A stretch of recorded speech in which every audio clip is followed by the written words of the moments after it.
Hey everyone, are you saying there's nothing to do out here in Southern California because we have these fires? You can't go anywhere. Everything was closed down. I don't know, Disney's back open and Universal and all that, but everything got closed down because we had fires. Lots of fires, lots of smoke. Lots of things closed down. They had part of the road going up into Malibu closed, not because of new fires, but because they're using that road to fuel the fire trucks. Yeah, they got to put some ding, ding, ding, ding, ding, ding, some fuel in there to get them up there to on those fires. We have helicopters going down, and I haven't seen any fixed wing, only helicopters.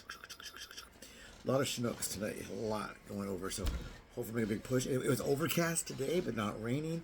We need some rain and all that. But you said there's nothing at all to do at 7 p.m. Pacific time. Perhaps right now you are watching the other football game on behind me on my big computer. I'm watching on the computer, but it's extremely pixeled because they're saying that we're getting a spotty connection to internet. Now, is that true? Who knows? Who knows?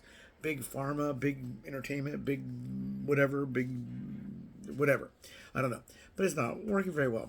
So it goes on, and you can see it, and you go, okay, cool, it's fixed. And then you can't see anything. And then on the replay, you think, well, I'll just see it on the replay. No. Then it's buffering. So it does seem to be an internet issue. I've contacted Spectrum a couple of times because they said everything should be back to normal, and it is not. But at 7 p.m., the other just went really pixeled right now. Whatever they call that when it doesn't, when you can't see it. I don't know. I don't know its proper name. I just know it's my TV, my computer ain't able to see it. Nothing syndrome. But at 7 p.m. At 7 p.m. there is a show coming on the radio, so you can see it and listen to it. Now it's on 870. That's a 7 followed by a big old goose egg. So 870 on your AM radio dial. Do you have a dial? Or do you push buttons? Or do you just tell it with your brain, go on to that station? I don't know. But I think you can also watch it on some of those, or listen to it on some of the other programs out there. There's like, I know there's like Sirius Radio. There's Sirius Radio, I guess it's called. Then there's iHeart Radio. A lot of them will have a thing on the internet. So 870 AM is large enough that they'll have that. And I think also this program at 7 p.m. will also have a kind of a go live type of a feel to it on YouTube. Last week I was able to chat. I think what the host does is when they go on break, okay, we're gonna hold for some sponsors, and when they're sponsoring, when the sponsor ads are running, he types something like, "Hey guys, how you doing? You can ask questions here." And some people were asking some questions. They're talking about the best barbecue. Now, the best barbecue in the world is at Bastrop, Texas. I don't know if they're still there, but it used to be. They probably replaced it if that place is there, but it's called the Bastrop Market or Meat Market or something like that. The best. Anyway, you could have the worst barbecue in Texas, and it just might be the best barbecue you ever ate. That's how good Texas barbecue is. Delicious. But the show is Dining with Dills. Peter Dills, not his father, his father's Elmer Dills. I was given the opportunity to meet Elmer Dills, very nice man, through my father and some of the other charitable events or different things that Elmer would be at, and my father and his connections. My father was a child psychologist, and we went to a few different places where either Peter Dills was a speaker, he was maybe the host, or maybe he is Elmer Dills. I'm sorry, Elmer, his dad. Cool name. I like his old names, like Elmer. But he did that, and so I got an opportunity to see him. Now his son kind of followed in his footsteps. Are we ever as good as our dads? In this case, I don't know, Peter. Elmer Dills was, that dude was great. Because if you're a kid like me, I mean, I was a chubby kid, I guess. But if I'm a kid and he's talking about how you cook oysters or consume oysters with this martini or something, I don't know what it might be, I should have zero interest in that. Because that's to a kid boring, But when he would talk about different restaurants and stuff, and then I'd see some of the menu items, and they would talk about how they prepare the stuff, and it was very interesting and looked very yummy. And I think there's been many a restaurant that I went to because of that. When I tell my family, hey, let's go try this place. I believe one of the last times I saw Elmer Dills, I saw him once while he was dining. I just waved and went in. I didn't want to bother him. I'm sure he was getting bothered quite a bit. Was when I was back from the military. I was active duty, and I think he worked for the CIA, the Central Intelligence Agency. I have trained some of their people. What do you mean those people? Your people? But we developed some weapons programs for CIA. The Office of Special Investigations, FBI, Secret Service. I worked in that, developing those systems. I didn't work for the CIA. I helped them develop some ways to train their personnel. Maybe it's on a new pistol. Maybe it's on this. Maybe it's something else. They have to some way to conceal, draw from under the coat and all that. You might think that's really easy. You always see them on TV. They yank a pistol out and they start shooting from under their coat. You gotta be careful that you don't want to, while you're pulling your pistol out, have your arm right there and put a round through your arm. Ouch! That's gonna hurt. It's gonna leave a mark. Yeah. Definitely, it's going to put your eye out, maybe. I don't know. But don't do that. But this is my friend from school. We've known each other, more years than we want to admit. We're a couple of old-timers now.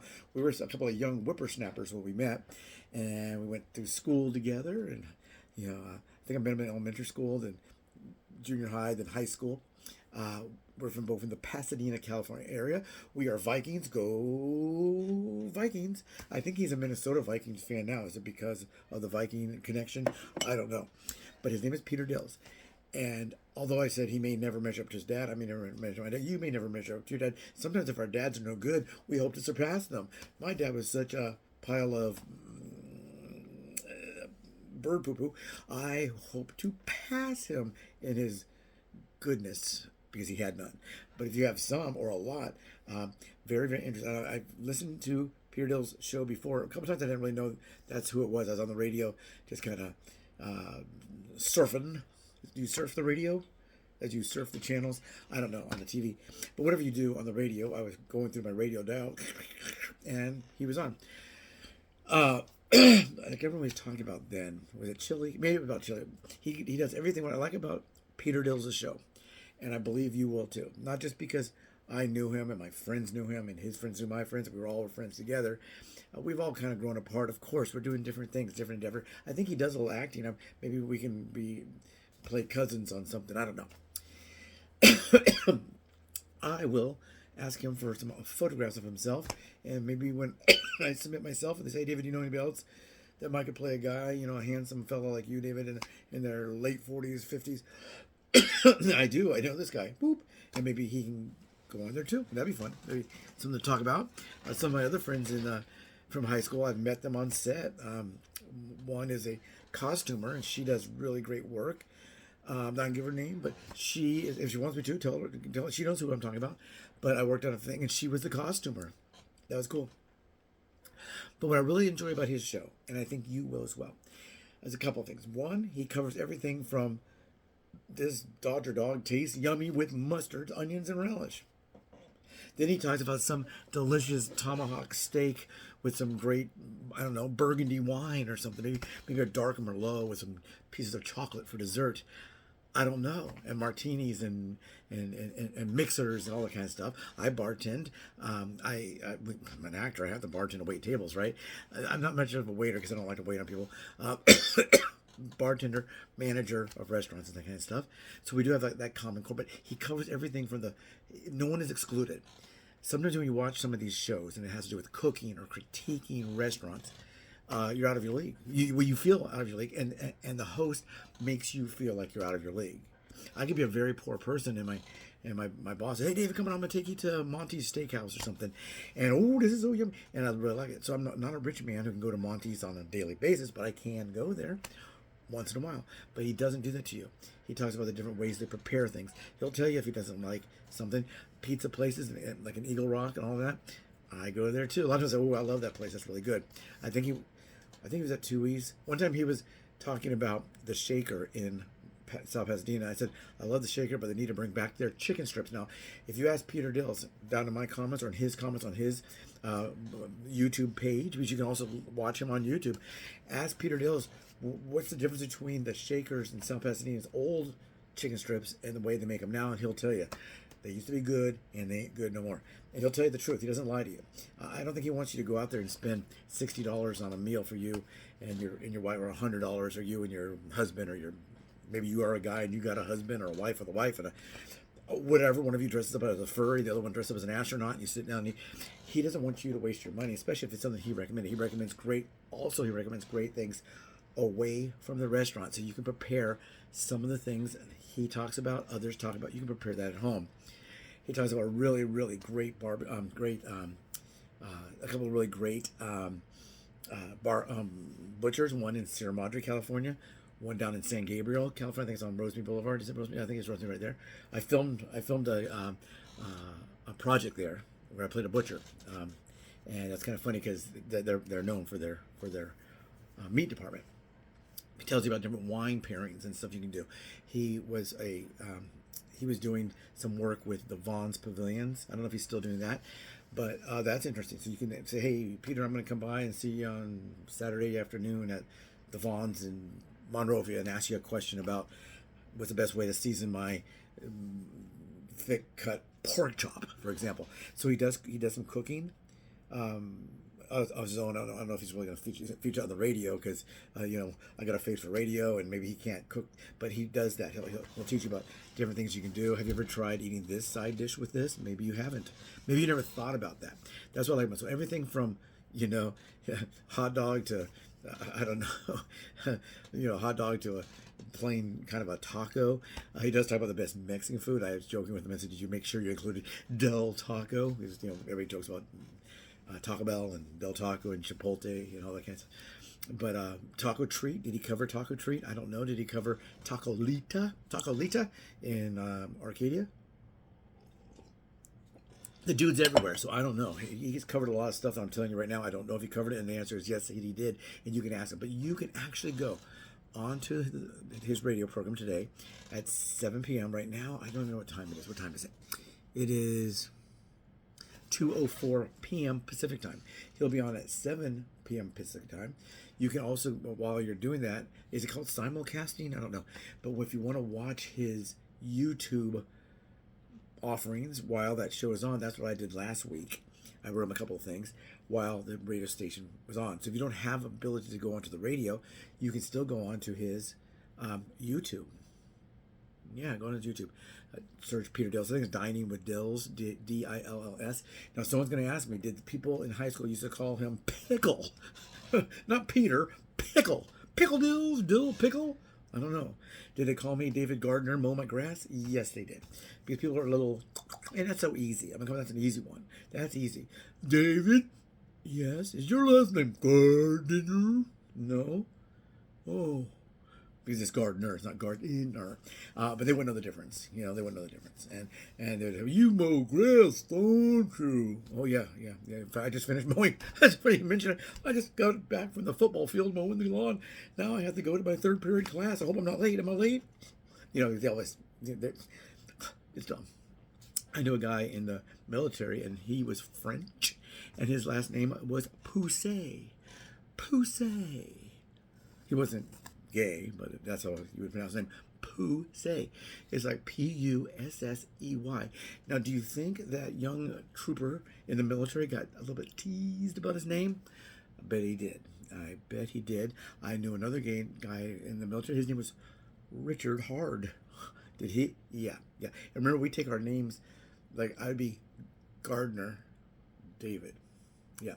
And there was a guy there named John Felton. So his name was Felton John. So I don't know. Peter, did they call you the pickle, the big pickle? I don't know. The big cheese, the big pickle, the big jug of mustard? I don't know what they called him. But anyway, you're going to love his show. Please check it out. Tell them, if you type on this, hey, that dumbass David Gardner on David lost 108 pounds, told me to check you out. Check out your show. And then you're going to come back and you're going to thank me in my comment section and say, thank you, David. I enjoyed that show. He's a Dodgers fan, talks about the Dodgers, a little stuff other than just that. But if you think about that, if you watch a gourmet cooking show, are they going to talk about putting chili and onions on a hot dog at Wiener Schnitzel? No. And if they're a fast food critic and they're talking about who has the best fries, maybe those fries that like fries other than just regular standard shoestring or potato steak fries. Whatever. What about the crisp cut fries at Chick-fil-A or this kind of fry, or tots versus fries? They're not going to talk about a gourmet restaurant. He does both. You're going to like it. Everything from hot dogs to expensive steaks, prime rib, lobster. I'm not a seafood eater, but I did enjoy one of his programs was about seafood. And he told me about some things I didn't know. What I don't know about seafood could fill if everything of not knowing something is about the size of a pebble. Everything I don't know about seafood, if you toss it into the Grand Canyon, it's going to fill it up, because I know nothing about seafood. I know that fish are kind of cool to watch swimming around, and I know we need to take care of our oceans. Take everyone. AM 870 at 7 to 8 tonight, which is Saturday, and that's Pacific time. And you can also, of course, hear them on all your other kind of things out there. So take care, everyone.